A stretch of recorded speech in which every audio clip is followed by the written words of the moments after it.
أسعار الفايدة على شهادات البنك الأهلي بعد رفع أسعار الفايدة بقرار البنك المركزي. السلام عليكم ورحمة الله وبركاته. أهلا بيكم أهم متابعين في القناة. ازيكم عاملين ايه؟ يا رب دايما تكونوا بخير، واللي شايف انه بيستفاد معايا في القناة فضلا وليس أمرا ينزل ويشترك ويفعل الجرس عشان يجيله إشعار بكل فيديوهاتنا الجديدة. فيديوهاتنا كلها عن البنوك وأسعار الفايدة، أخبارنا كلها جديدة، معلوماتنا موثوق فيها ودايما صحيحة وسبق الأحداث.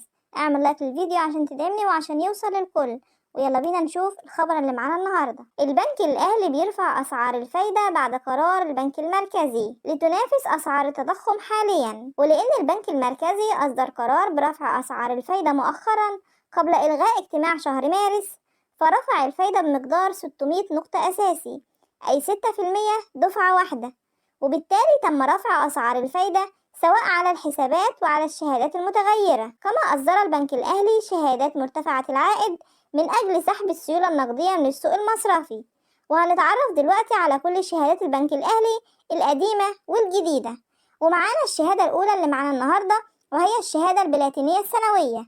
مدة الشهادة سنة، والحد الأدنى لإصدار الشهادة 1000 جنيه مصري ومضاعفتها. دورية صرف العائد شهري أو سنوي في نهاية المدة.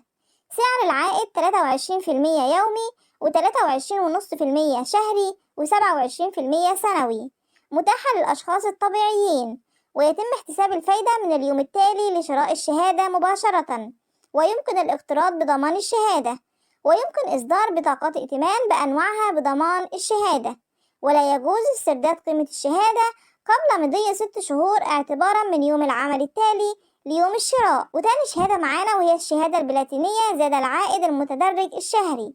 مدة الشهادة 3 سنوات، والحد الأدنى لإصدار الشهادة 1000 جنيه مصري ومضاعفتها. نوع العائد ثابت طول مدة الشهادة. دورية صرف العائد شهري، وبيبدأ احتساب العائد من اليوم التالي للشراء، ولا يمكن الاسترداد قبل مضي 6 أشهر اعتبارا من اليوم العمل التالي ليوم الشراء، ويمكن استردادها قبل نهاية المدة وفقا لقواعد وشروط المعلنة في البنك، وتسترد الشهادة في نهاية مدتها بكامل قيمتها الإسمية. ويمكن الاقتراض بضمان هذه الشهادة من أي فرع من فروع البنك الأهلي وفقا للتعليمات السارية. ويمكن كمان إصدار بطاقة ائتمان بأنواعها بضمان الشهادة. وسعر العائد الشهري على الشهادة في السنة الأولى 26%، والسنة الثانية 22%، أما السنة الثالثة 18%. ثالث شهادة معانا والأخيرة وهي الشهادة البلاتينية ذات العائد المتدرج السنوي.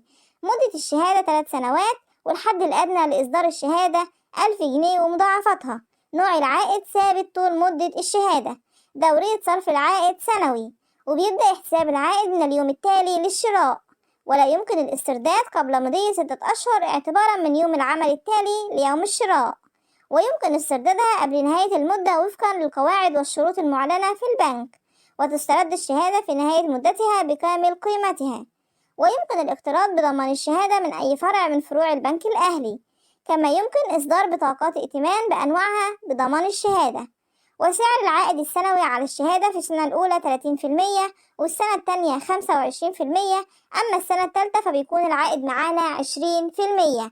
ومعانا شهادات تانية كتير جديدة وقديمة في جميع البنوك ومن ضمنها البنك الأهلي وبنك مصر. انتظروا معانا الفيديوهات الجاية، هيكون فيها شهادات تانية كتير، بس ما تنسوش اللايك للفيديو والاشتراك وتفعيل الجرس عشان يوصلك كل جديد من أخبار البنوك. انتظرونا، إلى اللقاء.